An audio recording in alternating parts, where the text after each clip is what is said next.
In my life, I have been a colored, a Negro, a Black, an African American, and a person of the global majority.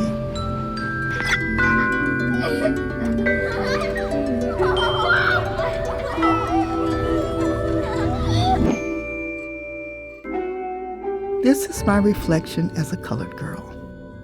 Decades of being defined.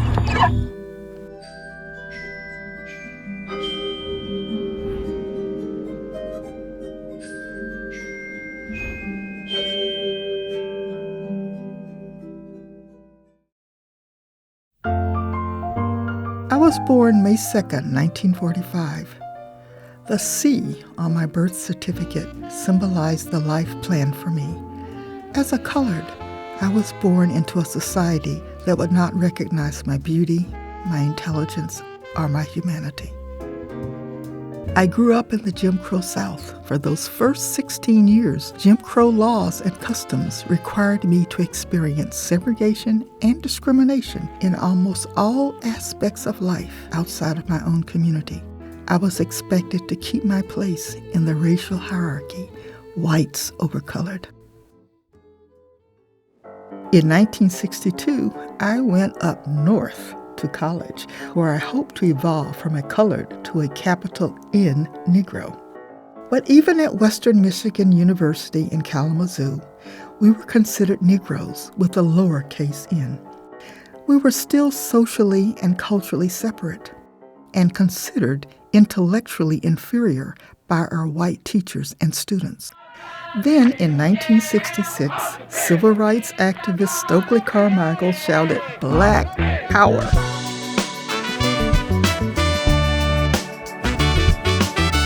And instantly, my racial identity was changed. James Brown sang, "I'm black and I'm proud." Our afros were the rage, and this former colored girl embraced a new definition of beauty.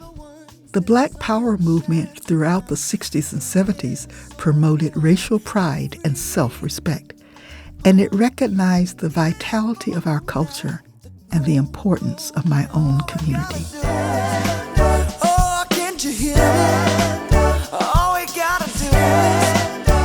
22 years later, in 1988, civil rights activists and Baptist preacher Reverend Jesse Jackson began a movement to change our designation from Black to African American. It was meant to show the direct connection to our country's history. In fact, it was the first time in the United States that Blacks were acknowledged as Americans. That didn't mean that the narrative of intellectual inferiority had changed just because we were now African Americans. My children experienced that old negative stereotype as early as elementary school. So, I became a consultant to help teachers and schools change how they perceive and treat students of color in the classroom.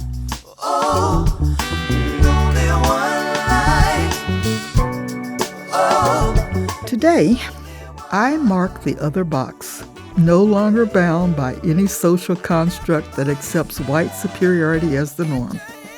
I now consider myself a person of the global majority.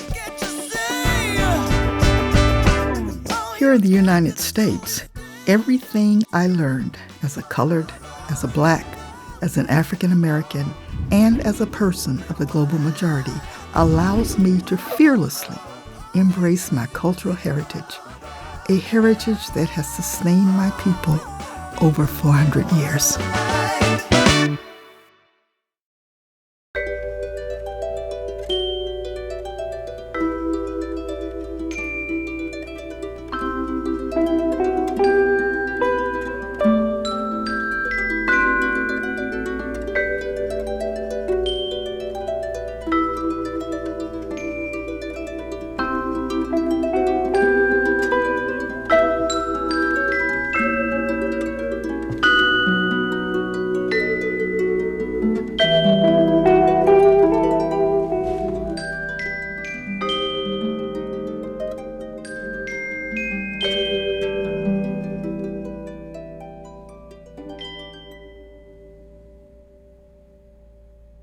Funding for this program was provided through a grant from Florida Humanities with funds from the National Endowment for the Humanities.